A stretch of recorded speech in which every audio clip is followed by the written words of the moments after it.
clarísimo. Sin más bla bla, vamos a leer. Quiero invitarles con sus Biblias en el libro de Isaías, capítulo 11, versos 6 al 9.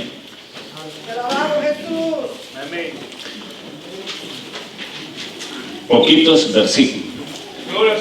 Isaías, capítulo 11, versos 6 al 9. Cuando ya lo tengan listo, me responden con un amén. Aleluya. Vamos a leer la palabra del Señor en el nombre del Padre, del Hijo y del Espíritu Santo. Dice de la manera siguiente: morará el lobo con el cordero, y el leopardo con el cabrito se acostará. El becerro y el león y la bestia doméstica andarán juntos, y un niño los pastoreará. La vaca y la osa pacerán sus crías, se echarán juntas, y el león como el buey comerá paja, y el niño de pecho jugará sobre la cueva del áspid, y el recién destetado extenderá su mano sobre la caverna de la víbora. No harán mal ni dañarán en todo mi santo monte, porque la tierra será llena del conocimiento de Jehová, como las aguas cubren el mar. Vamos a orar. Dios y Padre Celestial, en esta hermosa noche, la honra y la gloria te pertenecen a ti. Tuyo es el poder, tuya es la alabanza, tuyo es el imperio. Gracias por permitirnos la vida y estar en este lugar para rendirte culto y adoración. Ahora permítenos, Señor, que todo lo que nos resta del servicio sea de edificación, de ayuda para la vida de tu pueblo. Gracias en el nombre de Jesús. Amén. Se puede sentar. El tema tiene como título la venida de Cristo, la segunda venida de Cristo y el milenio. La segunda venida de Cristo y el milenio. Tal vez hay gente que sabe de esto y hay otra gente que no sabe. Queremos hablar de este tema en esta noche. La segunda venida de Cristo es diferente a la primera en la manera y propósito, porque la primera venida estuvo enmarcada en el sufrimiento, el siervo sufriente. Desde su nacimiento no hubo un lugar adecuado para el nacimiento del Rey del mundo, como lo hubo para usted y lo hubo para mí. A usted tal vez fue a nacer a un hospital o en una clínica o qué sé yo, pero Jesús no fue así. Él nació en un pesebre donde le dan la comida al ganado, porque no había lugar para él en el mesón. Desde ahí usted se puede formar una idea acerca de su primera venida. Pero su segunda venida es muy diferente. Ya Él viene con poder y gloria para aplastar a los opresores y a los que dictan leyes en contra de la voluntad de Dios. ¿Qué irán a hacer? Yo quiero en esta hermosa noche, y vamos a pedirle la atención a todos y cada uno de ustedes, con el propósito de que usted tenga una mejor idea de las profecías bíblicas, de la palabra de Dios. Vamos a hablar del libro de Daniel. Libro de Daniel. A ver si aparece por aquí. Capítulo 9, versículo 1 al 6. Ojalá se acostumbre usted a tener su Biblia y escudriñar. Y no solamente en la proyección. Hoy con tanta tecnología la gente quiere las cosas más fáciles. Hay muchas cosas que se pueden aprender de estos siervos de Dios. Y una de ellas es la manera humilde de estos grandes hombres de Dios. Daniel fue llevado para Babilonia cuando el imperio de Nabucodonosor se llevó al reino de Judá por castigo de parte de Dios por la rebelión, por el pecado, por la idolatría. Y estarían en Babilonia por 70 largos años. Daniel está preocupado, como en algunas ocasiones nos preocupamos nosotros por determinada cosa. Pero Daniel está preocupado acerca del futuro de su nación. Continuaremos, pudo haber dicho Daniel, siendo una nación como los demás países, o iremos a desaparecer de la faz de la tierra. Esa era la preocupación. O seremos una colonia viviendo en país extranjero. Ya el imperio de Asiria se había llevado las 10 tribus del reino del norte, cautivos por lo mismo, por el pecado, por la rebelión contra el Dios de Israel. Y esas 10 tribus fueron llevadas y nunca aparecieron. Ahora, he llevado para Babilonia una tribu, la tribu de Judá, en la cual está Daniel. No voy a hablar de Sadrach, ni de Mesach, ni de Abednego. Voy a hablar de Daniel. Yo dije que estos hombres de Dios, hay mucho que aprender de ellos. El versículo 2 del capítulo 9, quiero dejar el primero y voy a hablar del 2 en adelante.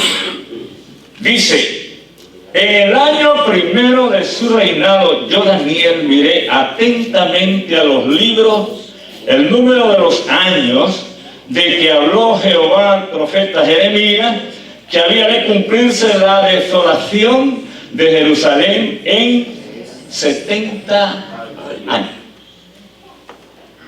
Para mí este hombre es un estudioso de la palabra de Dios. Estaba hablando del libro de Jeremías porque lo estudiaba.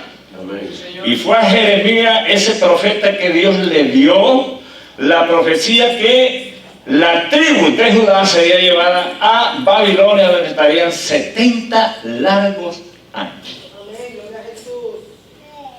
Así que Daniel es un estudioso y a la vez es un escritor. Pero dentro de esas cualidades que vale la pena que cada uno de nosotros las imitemos, es un hombre humilde. Y lo vamos a ver en el transcurso de este capítulo. El versículo 3 dice: y volví mi rostro a Dios el Señor, buscándole en oración y ruego, en ayuno, silicio y ceniza. Y oré a Jehová mi Dios e hice confesión diciendo: ahora, Señor Dios grande, digno de ser temido, que guardas el pacto y la misericordia con los que te aman y guardan tus mandamientos. Mire lo que dice el versículo 5: hemos pecado, hemos cometido iniquidad, hemos hecho impíamente y hemos sido rebeldes y nos hemos apartado de tus mandamientos y de tus ordenanzas. no hemos obedecido a tus siervos los profetas, que en tu nombre hablaron a nuestros reyes, a nuestros príncipes, a nuestros padres y a todo el pueblo de la tierra. Quiero decirle algo. Daniel no era pecador. Daniel era un hombre santo delante de Dios, íntegro, pero asume la responsabilidad del pueblo y no se justifica, acepta que él también ha sido rebelde. Ese es el problema de muchos de nosotros, que a veces nos justificamos en lo que hacemos y terminamos echándole la culpa a otra gente de nuestros errores y de nuestros fracasos, porque ni en eso hemos aprendido a ser hombres honestos. Igualitos a Adán.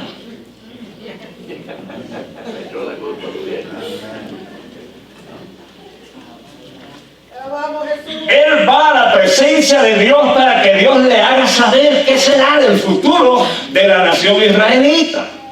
Señor, iremos a desaparecer de la faz de la tierra. Nos irán a borrar del mapa, como algunos dicen por ahí. Pero hace lo mejor, lo más correcto. Va a la presencia de Dios, a buscar en ayuno, en silicio, en ruego y oración.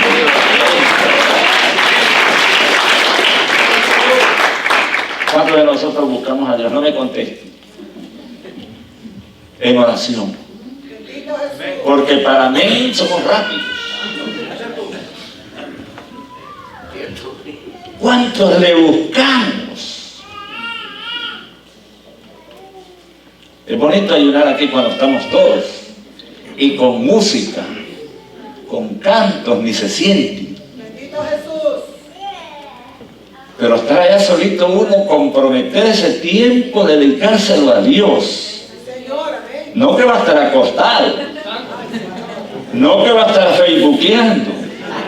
Es un tiempo que se lo dedica a Dios. Ese es el ayuno. No, si estamos metidos en internet ni se siente el tiempo que pasa.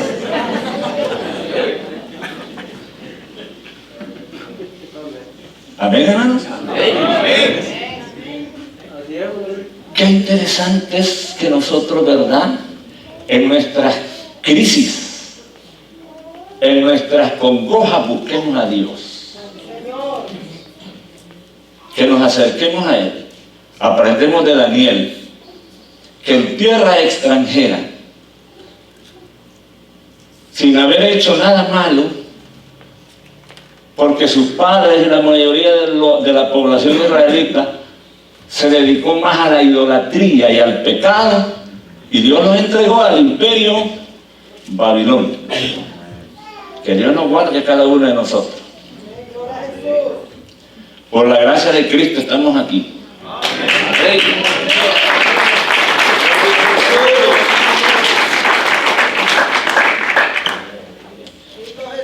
Así que yo no voy a leer todo ese capítulo, voy a darme una brincada más adelante, pero en el mismo capítulo.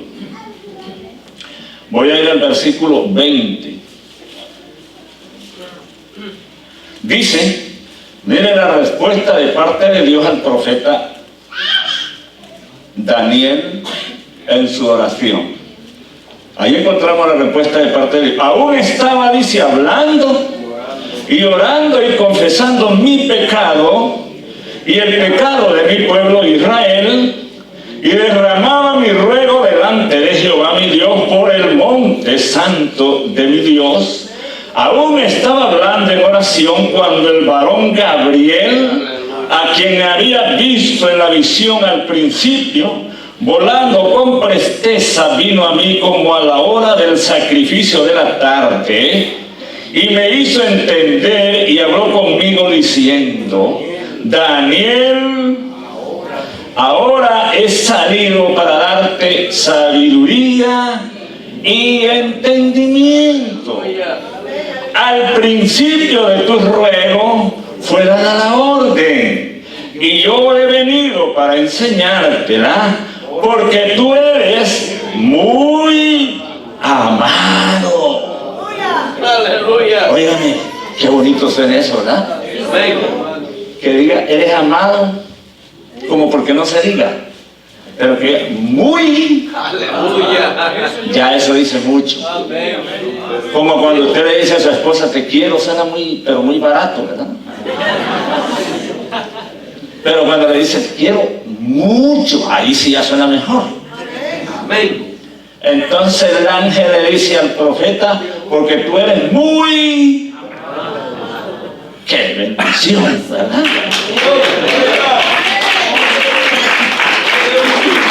El versículo 24. Quiero que estén atentos a lo que el ángel que Dios envió le dio a Daniel esta profecía que la vamos a estudiar hoy. 70 semanas están determinadas sobre tu pueblo y sobre tu santa ciudad para terminar la prevaricación y poner fin al pecado y expiar la iniquidad para traer la justicia perdurable y sellar la visión y la profecía y ungir al santo de los santos. Sabe pues, mire qué clarito está, sabe pues, y entiende que desde la salida de la orden para restaurar y edificar a Jerusalén hasta el Mesías príncipe, habrá 7 semanas, y 62 semanas se volverá a edificar la plaza y el muro en tiempos angustiosos. Y después de las 62 semanas se quitará la vida al Mesías, mas no por sí. Y el pueblo de un príncipe que ha de venir destruirá la ciudad y el santuario, y su fin será con inundación, y hasta el fin de la guerra durará la devastación. Y por otra semana confirmará el pacto con muchos. A la mitad de la semana hará cesar el sacrificio y la ofrenda. Después, con la muchedumbre de las abominaciones, vendrá el desolador hasta que venga la consumación y lo que está determinado se derrame sobre el desolador. Aquí Dios le está revelando al profeta Daniel a través de este ángel, a través o acerca de 70 semanas que están determinadas para concluir con el pecado y con la abominación. Pero estas semanas son de años, no son semanas como las que nosotros conocemos. Así es que si nosotros multiplicamos 70 por 7, nos da un total de 490 años. Ese es el tiempo que Dios determinó para ponerle fin al pecado, para ponerle fin a la maldad de este mundo, con la diferencia que este tiempo solo marca en el reloj de Dios.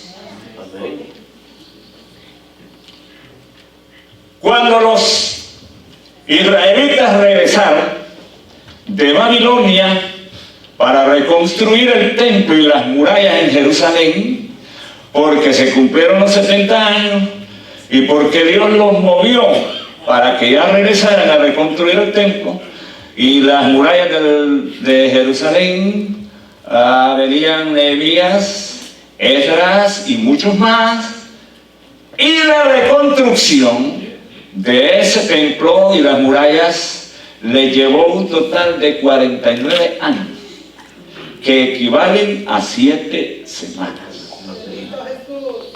Se recuerdan que en cierta ocasión Jesús, hablando con los fariseos, con los enemigos de la verdad, de toda justicia, Jesús les dijo: destruir este templo y yo en 3 días lo voy a levantar. Y los que estaban ahí se quedaron boquiabiertas y le dijeron, 46 años costó levantar este templo y tú dices que en 3 días lo vas a levantar. En realidad no fueron 46, fueron 49 años. Porque fueron 7 semanas. Esas son las primeras 7 semanas de las 70 que habla aquí el profeta Daniel. Desde la reconstrucción del templo y los muros de la ciudad de Jerusalén hasta la muerte de Cristo, hay un periodo de 434 años, que equivale a 62 semanas. 62 y 7 nos da un total de 69 semanas. Ahí están concluidas ya 69 semanas de las 70 que Dios le reveló al profeta Daniel. Estoy diciendo que cuando los israelitas regresaron de la cautividad para reconstruir Jerusalén y los muros que habían sido derribados por Nabucodonosor cuando se lo llevó cautivo, se tardaron 49 años, que equivale a 7 semanas en el reloj de Dios.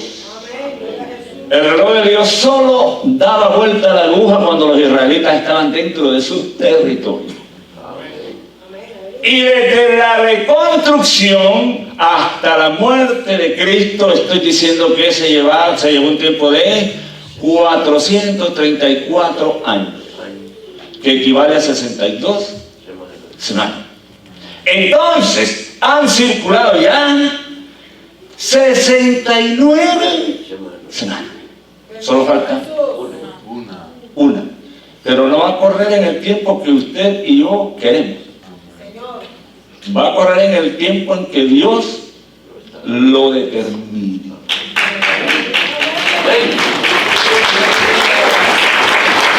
Así es que aunque la gente diga por ahí en la calle, estamos en el reloj de Dios, ni sabe lo que habla. Aleluya.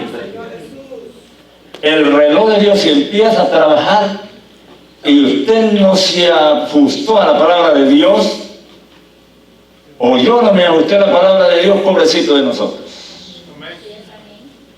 En esa semana que está pendiente, sucederán 2 cosas muy importantes: el rapto de la iglesia y la gran tribulación. Yo quiero todavía hablar del versículo 27. Dice: y por otra semana confirmará el pacto con muchos. Esto se está refiriendo al anticristo. Y a la mitad de la semana hará cesar el sacrificio y la ofrenda. Después, con la muchedumbre de las abominaciones, vendrá el desolador, hasta que venga la consumación y lo que está determinado se derrame sobre el desolador. Hay algo interesante que yo quiero decir en esta noche. Desde que Cristo murió en la cruz del Calvario, no ha habido profecía para el pueblo de Israel. No ha habido revelación. Cesaron las profecías. Cesaron las revelaciones. Y Dios se inclinó más a tratar con la iglesia. Usted miró el movimiento en el libro de los Hechos de los Apóstoles, cuando los apóstoles predicaban. El gran avivamiento y el pueblo gentil que recibía con gozo la palabra de Dios y se convertían en multitudes. Pero a los judíos todavía, hábleles, están metidos en el problema de la ley de Moisés. Y como que nadie los saca de ahí. Vamos a hablar ahora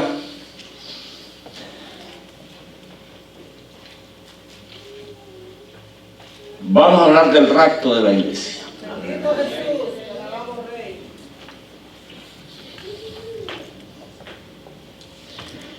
Quiero que leamos en Primera Tesalonicenses, capítulo 4 y el verso 13.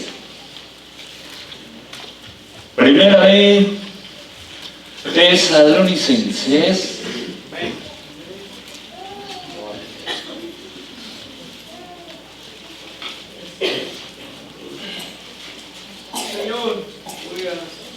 Primera Tesalonicenses,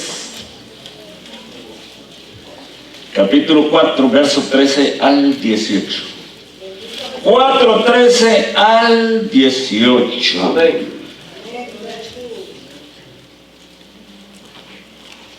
¿Estoy en lo correcto?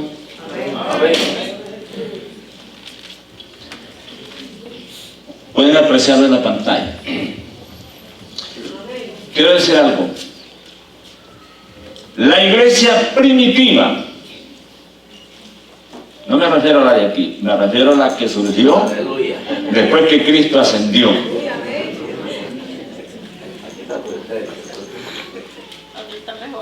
Vivieron a la expectativa. Vivieron preparados que Cristo en cualquier momento aparecería. Porque esa fue la enseñanza que se les dio y la que ellos predicaron. No estaban dándose vacaciones. Todos. Y los nuevos convertidos se ajustaban a la palabra de Dios y tenían la visión que Cristo en cualquier momento vendría por su iglesia. Han transcurrido más de 2000 años y Cristo no ha venido. Pero ¿qué tenemos que hacer usted y yo? Vivir de la misma manera que vivió la iglesia primitiva, estar preparados porque Cristo vendrá en el momento que menos lo pensemos. Todos los predicadores después de Cristo, el énfasis estaba en que Cristo aparecería como un ladrón. La figura que se usa es que si alguien le viene a robar a su casa, usted se prepara. No va a salir huyendo y va a dejar la casa sola.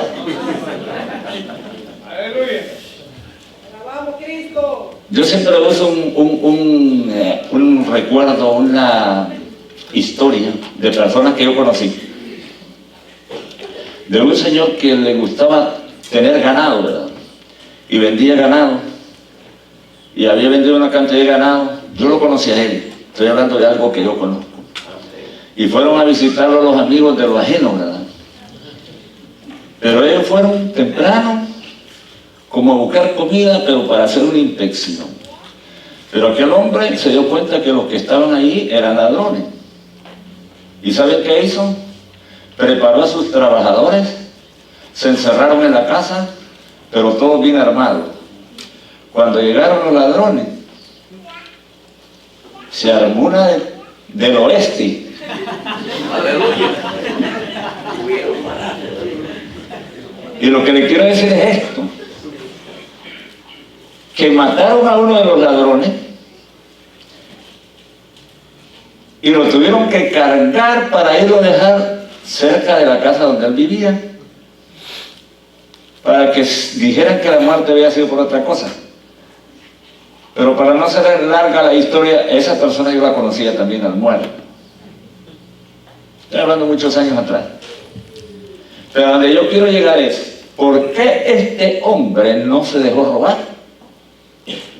Porque se preparó. Ahora, la preparación a la cual Cristo se refiere, hablando de ladrón, no es que nos vamos a armar con un machete, porque a lo mejor con el mismo machete le van a dar a usted. Dice el apóstol Pablo que nuestras armas no son carnales, sino espirituales y poderosas en Cristo para derribar fortalezas. Pero la preparación que Cristo está haciendo es que tenemos que estar alertas porque Él va a venir. No va a venir con un aviso previo. En la hora que menos pensemos, Él viene. Amén. Pero donde yo quiero llegar es que todos los cristianos de aquel entonces, todos, vivían preparados. Estamos para leer Primera de Tesalonicenses 4:13 al 18. Y lo que quiero decir, los tesalonicenses, una iglesia que el apóstol Pablo la levantó y que la doctrinó y que la visitaba con frecuencia. Estaban preparados para irse con Cristo, todos, a la expectativa, vigilando, pero los embarcaba un problema, una tristeza. ¿Qué sería de sus seres queridos que ya habían muerto? Cualquiera que ama a su familia, sea lo que sea, se preocupa. Yo cuando se quemó ese presidio de Comayagua y miré tanta gente que se quemó y miraba a la gente llorando, uno entiende que sea lo que sea un familiar, ellos lo sienten porque es su familia.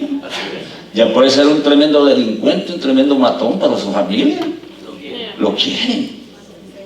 Eso es así. Aquí los tesalonicenses están tristes y preocupados porque ellos están listos para irse con el Señor. ¿Pero qué? De sus seres queridos que ya murieron. Es cuando el apóstol Pablo les explica aquí en esta enseñanza, Primera Tesalonicenses 4:13, dice: tampoco queremos, hermanos, que ignoréis acerca de los que duermen, para que no os entristezcáis como los otros que no tienen esperanza. Porque si creemos que Jesús murió y resucitó, así también traerá Dios con Jesús a los que durmieron en Él. Qué interesante, ¿verdad? ¿Sabía usted que el que recibió a Cristo y lo aceptó como Salvador personal no muere? Duerme. Esa es la diferencia de la muerte del que no conoce a Cristo. Y luego dice: por lo cual os decimos esto en palabras del Señor, que nosotros que vivimos, que habremos quedado hasta la venida del Señor, no precederemos, o sea, no va a tomar la delantera a los que durmieron. Porque el Señor mismo, con voz de mando, con voz de arcángel y con trompeta de Dios, descenderá del cielo, y los muertos en Cristo resucitarán. Oiga, qué privilegio, ¿verdad? Primero, así como las mujeres fueron allá a ver la tumba de Jesús, fueron las primeritas en ver la resurrección. Ese es el privilegio que Dios le dio a las mujeres. Aquí el privilegio para los que durmieron. Si ya nosotros nos hemos marchado de este planeta Tierra y estamos durmiendo en Cristo, vamos a resucitar primero. Eso es lo que dice la palabra de Dios. Luego nosotros, los que vivimos, los que hayamos quedado, seremos arrebatados juntamente con ellos en las nubes para recibir al Señor en el aire, y así estaremos siempre con Él. Por tanto, dice, alentados los unos a los otros con estas palabras. Que nos estimulemos el uno al otro, ¿verdad? ¿Cuánto nos estimulamos? Buena pregunta. ¿Cuánto nos estimulamos a ser fieles a Dios, a servirle? No de esos que quieren ver en usted un buen cristiano y él es un tremendo infiel. Amén. Porque nos gusta corregir, pero cuando nos corrigen a nosotros, como que ya no nos gusta. Yo recuerdo que una vez un joven me dijo a mí de aquí de la iglesia: ay, hermana, que el fulano tal se fue porque es rebelde, dice. No se quiso sujetar a los hermanos, a los pastores, a los líderes, se fue, y cuando le tocó a él,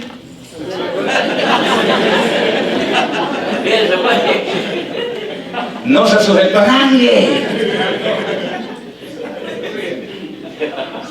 Le estoy diciendo de algo que me dijeron a mí, no que yo lo escuché, que me lo inventé, me lo dijeron a mí. Amén. Por eso es bueno a veces no abrir, porque en boca cerrada dicen.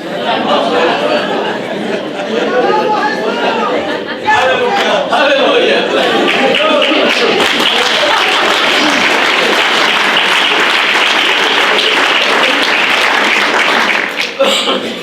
A mí me gusta estar sentado ahí, fíjese.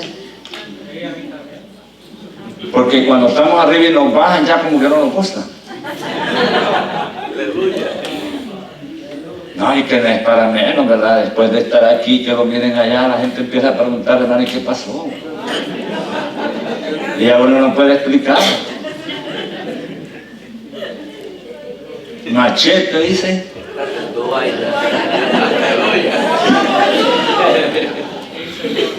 Vamos a hablar de la gran tribulación. Segunda Tesalonicenses, capítulo 2. Segunda Tesalonicenses, capítulo 2. Vamos a leer versículos 3 y 4 y después vamos a brincar al 8 y al 12 para ir omitiendo algunas lecturas muy largas. Segunda Tesalonicenses 2, 3 y 4.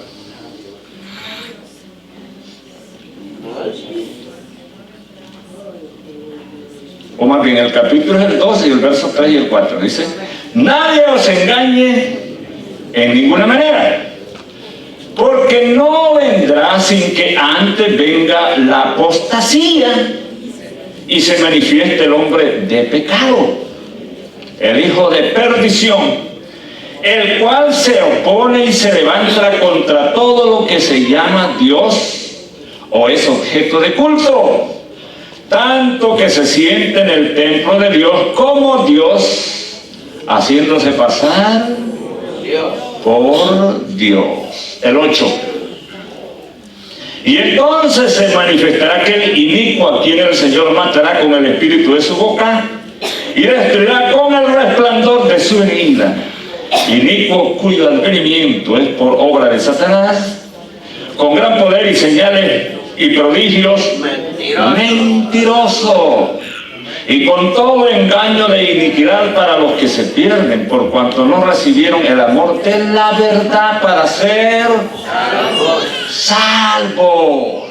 Por esto, dice, Dios les envía un poder engañoso para que crean la mentira, a fin de que sean condenados todos los que no creyeron a la verdad, sino que se complacieron en la injusticia.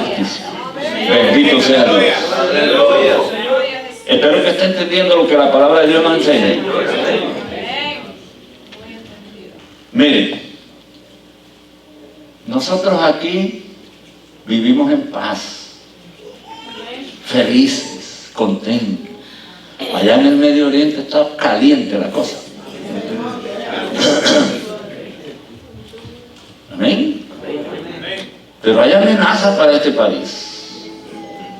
Así que como Daniel tenemos que ir a buscar a Dios en oración. Nada de lavarse las manos como Pilato y decir yo no hago esto, yo no hago aquello. Daniel no era pecador, pero asumió la responsabilidad de su pueblo y confesó el pecado de su pueblo delante de Dios, y Dios lo bendijo con bendición grande.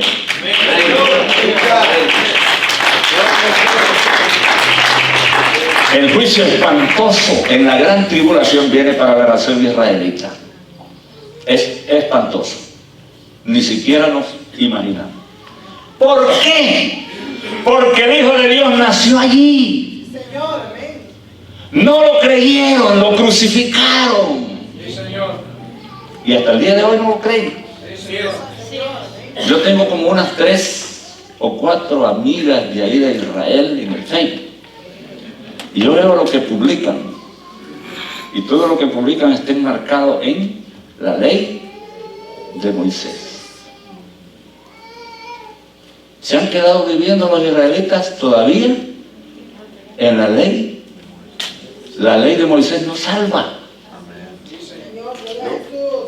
El que salva se llama Jesucristo. Si el hombre busca la salvación por medio de la ley, tiene que obedecerla completamente. Nadie lo pudo hacer, por eso fue que vino alguien del cielo que se llama Jesús, sin pecado, porque era el único que podía cumplir con las exigencias de la ley. Así que ya nosotros somos salvos por gracia, por regalo de parte de Dios, por medio de Jesucristo, y no porque la ley de Moisés nadie la puede obedecer. ¿A dónde quiero llegar? Hablamos de la gran tribulación. Ya la iglesia, viene Jesús, se va la iglesia con Cristo. Pero debemos de preocuparnos usted y yo de irnos con Él. Si usted todavía hace esos negocios chuecos, mejor arrepiéntase. Si usted es contratista o subcontratista y le cobra una fortuna por un trabajito a una gente, arrepiéntase. Si usted está haciendo dinero y le encanta el dinero, pero no lo hace justamente, cuidadito, se va a quedar aquí. Amén. Si le gusta traerse sus rollitos de alambre eléctrico para vender los chimiceros por allá,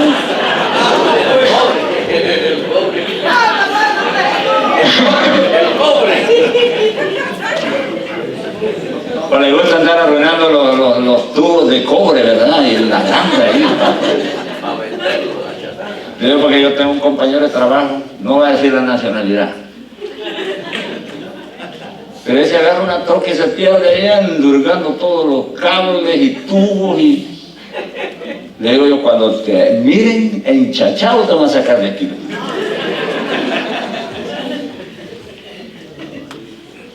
Hay gente que está en la iglesia y todavía tiene esas malas mañas.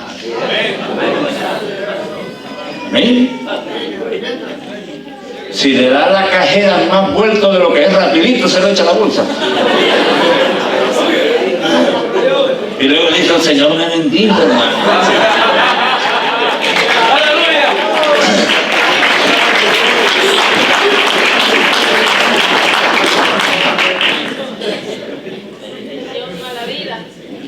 Yo sinceramente deseo en mi corazón que así como convivimos ahí, comemos, platicamos, disfrutamos, y gracias al pastor y gracias a esas hermanas que tienen un corazón noble, aleluya, para hacernos a nosotros vivir tiempos muy hermosos y agradables.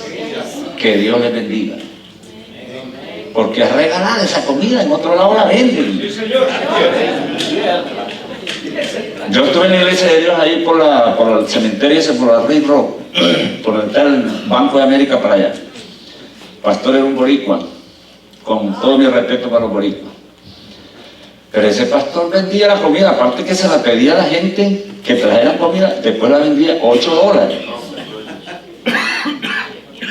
Y si no se llenaba, tenía que pedir otros $8. Y si alguien se iba para el McDonald's, él quedaba después anunciando. Le estoy diciendo algo que yo lo escuché. Ustedes se van para el McDonald's viendo actividad en la iglesia, no quieren cooperar. Pero aquí, miren, bendición de Jehová, ¿verdad? Que toque el corazón de esas bellas hermanas. Dios les bendiga.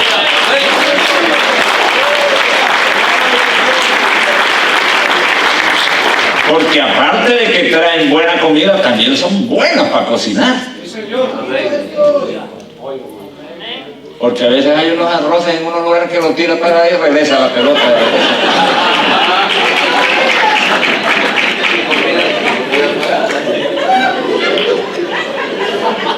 Yo le digo, hermano, con todo mi corazón, que yo la pasé muy bien.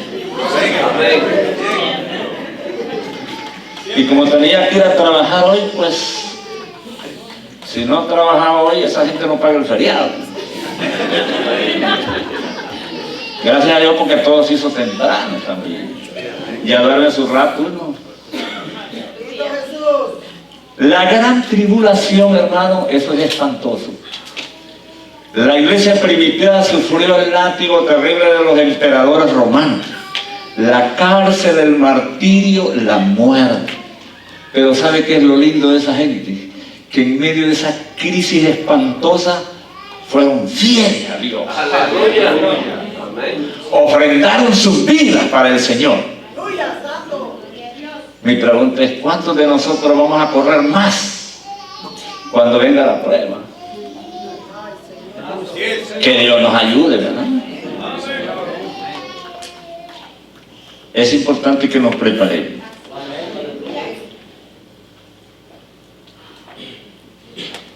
La última semana de Daniel, que son 7 años, se compone del rapto de la iglesia. Cuando la iglesia sea levantada por el Señor, también se va el Espíritu Santo. Porque el Espíritu Santo está aquí para darnos su fortaleza, para ayudarnos, para iluminarnos, para tratar con nosotros. A ustedes y a mí no nos gusta orar, pero cuando el Espíritu Santo está tratando, nos vamos a buscar a Dios. Nadie puede ser fiel a Dios dependiendo de sí mismo. Si nuestras inclinaciones son carnales. Pero el Espíritu Santo nos redarguye, trata con nosotros y nos deja saber o nos hace sentir que tal o cual cosa no está bien. Pero cuando el Señor se lleve su iglesia, se ve el Espíritu Santo. Entonces el diablo va a echar toda su fuerza sin haber nadie que se lo impida. ¡Qué terrible! Pero mire cómo es el diablo. 3 años y medio de esa última semana serán de una paz que la gente va a alabar a ese hombre aquí. Y a los que les gustan los tatuajes, qué facilito van a aceptar la marca de la bestia. A los que les gustan las modas y lo que va saliendo ahí, van a buscar donde les pongan la marca. Amén. Hay gente de la iglesia, de las iglesias que está tatuada, ¿viste? Esa iglesia donde yo iba, que le estoy diciendo, una vez pasó la hija del pastor, una muchacha ahí a orar, pero tan mal se vestía que cuando se inclinó se le miraba todo el tatuaje de atrás. Y yo digo a veces, ¿y estos que predican, qué le predican a sus hijos?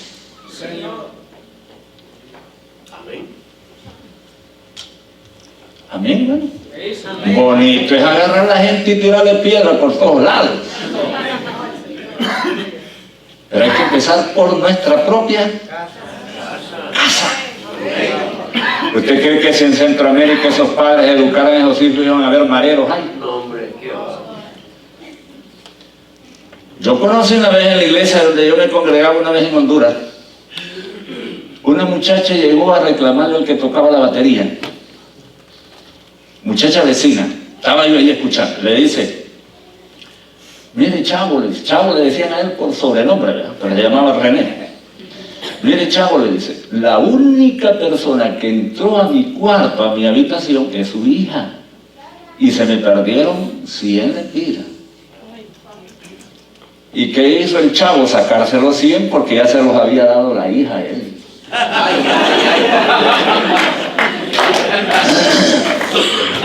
Oye, le estoy hablando de algo real, que yo lo miré, que estuve ahí cerquita escuchando. Por eso a veces digo, hermano, si usted anda haciendo cosas que no están bien, mejor busque a Dios. Sí, Señor. Aleluya. Amén. Sí, Señor. Si usted de trabajo, donde hace limpieza, mira algo bonito, descuidado, ahí déjelo. Que el aguacate está bonito con tortilla caliente y déjenlo.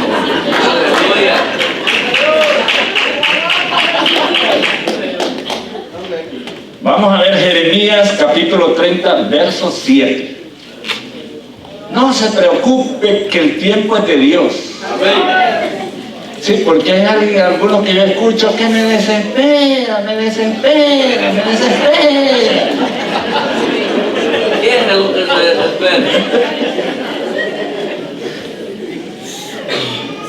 Cuando iba a la disco no se desesperaba, ¿verdad? Mira lo que dice la palabra de Dios.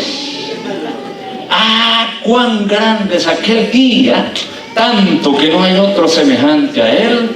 Tiempo de angustia para Jacob, se refiere a la gran tribulación. Pero de ella será liberado. En el tiempo de la tribulación va a haber guerra. Ahorita nosotros no sabemos de guerra. Ya Rusia como que quiere declararle la guerra a Turquía porque le derribaron un avión ahí. Hermano, la gran tribulación es lo más terrible que puede venir a esta tierra. Es mejor que nos vayamos con Cristo. Y le aseguro que es mucho mejor que nos vayamos a la tumba si Dios así lo permite. Pero esa tribulación, eso va a ser espantoso. Porque va a haber un gobierno que lo va a controlar todo. Nadie va a poder negociar, nadie va a poder vender ni comprar si no tiene la marca de la bestia. Amén. 3 años y medio de una falsa paz. ¿Y cómo alabará el mundo a ese hombre que mejoró la economía? Que habrá trabajo para todos, que habrá felicidad en el mundo entero. Pero dentro de 3 años y medio, incluso en esos 3 años y medio de falsa paz, va a llevar a los israelitas a firmar un pacto. Pero después de los 3 años y medio, se quita la máscara y comienza la terrible y espantosa persecución. A los israelitas los va a acosar terriblemente. Porque si hay algo que el diablo ha querido destruir siempre es al pueblo de Israel. Y todos los líos que le han pasado yo creo a Israel es porque el diablo ha estado metiendo la cola ahí. Pero en ese instante más espantoso de la gran tribulación, ya para cerrarse los 7 años, como el relámpago que sale del oriente y se muestra hasta el occidente, así será la venida del Hijo del Hombre. Cristo viene con poder y gran gloria. No como vino al principio como un manso cordero, sino como Rey de reyes y Señor de señores. A defender a capa y espada a su pueblo de Israel, que lo tienen acorralado, lo más espantoso de la guerra. Fíjense que hay algo que me gusta a mí. Jesús llamó a unos porque él iba a tener una cena y todos empezaron a excusarse. No, dice que yo compré una yunta de bueyes y la voy a probar, dice. Usted ha visto que en la noche prueban los bueyes porque las cenas no las hacen a mediodía.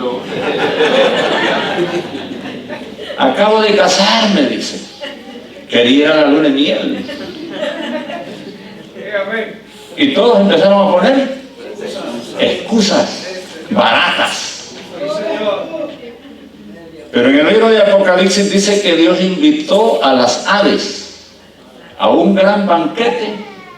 Venid, dice, comer carne de reyes, de capitanes, de libres, de esclavos. Y las aves no van a poner excusa. Ellas van a venir a tener un gran banquete de hombres poderosos, porque el Dios Todopoderoso así lo ha determinado.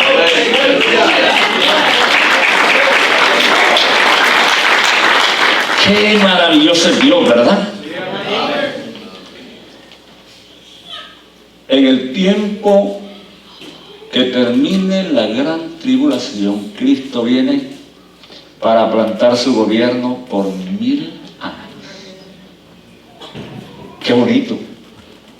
Habrá sobrevivientes de la guerra, habrán pecadores y el mundo se va a poblar de nuevo, pero los que aceptaron a Cristo, los que vivieron para Él, la muerte segunda no tiene poder sobre ellos. Pero los sobrevivientes sí, normalmente va a seguir el curso de la muerte. Dice que el diablo será atado por 1000 años. lo van a meter en un calabozo allá abajo de la tierra. Por 1000 años. Pero una vez que se cumplan los 1000 años va a ser suelto. ¿Y saben qué va a hacer el diablo? Va a reunir a todos aquellos sobrevivientes que disfrutaron el gobierno de Cristo. Y mire cómo es la gente de hipócrita. Van a seguir al diablo a la última revancha. Van a seguir al diablo para hacerle la guerra al que está gobernando la tierra por 1000 años. Pero dice que Dios los va a destruir con el espíritu de su venida. Vale la pena, hermanos, el tiempo que nosotros estemos aquí. No esté desesperado que se quiere ir, ay, que me quiero ir, que me quiero ir. Cuando llegue y va a hallar el texto que le mandaron. Aunque esté apagado el teléfono. Amén. Son buenos para pistear, pero se hacen los humilditos, ¿verdad? Aleluya. Hasta me pueden enseñar a mí. Aleluya. Va a decir que no. Con tal que sea algo sano, algo constructivo, algo bueno, no es pecado. Amén. ¿Cuánto tiempo le dedica a usted a leer la palabra de Dios en el día?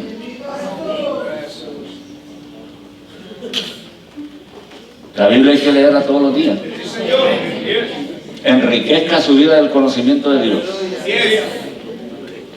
En ese telefonito no nos va a hablar ya. Ahí se nos van horas y horas y horas, ¿verdad? Pero la palabra, nada. Y cuando predica le influye toda la chilindrina. No aparece en la Biblia la chilindrina.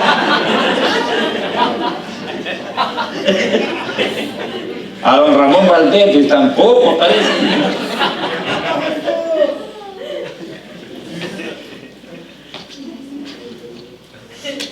Vamos a orar. Vamos a darle gracias a Dios por lo bueno que es, porque todavía nos tiene con vida, nos tiene con salud. Recuerde que Daniel era un hombre fiel a Dios y que fue a buscar a Dios con todo su corazón, y Dios le mostró el tiempo determinado para este mundo y para la nación israelita. Oramos. Dios y Padre Celestial, en esta hermosa noche te adoramos y te damos gracias por todo lo bueno que tú eres, por la vida que nos regalas, por la salud y por todas las cosas. Gracias, eterno y bendito Dios, por la iglesia, por este lugar que nos das para adorarte y para rendirte culto. Gracias por nuestros hermanos, pastor, su familia, hermano Héctor, su familia y todos los líderes que nos sirven de bendición. Guárdalos, ayúdalos, protégelos. Por cada uno de nuestros hermanos, que son una bendición también para nuestra vida, por los jóvenes, por los niños. Guarda tu iglesia, bendito Dios. Y que en ese día glorioso que tú vengas a levantar tu pueblo, tu iglesia, podamos irnos todos. ¡Aleluya! Toda tu iglesia que nos congregamos en este lugar, remanente fiel para honra y gloria de tu nombre. Gracias, bendito Dios, en el nombre de Jesús. Nuestro hermano Fidel va a quedar con nosotros. Dios le bendiga.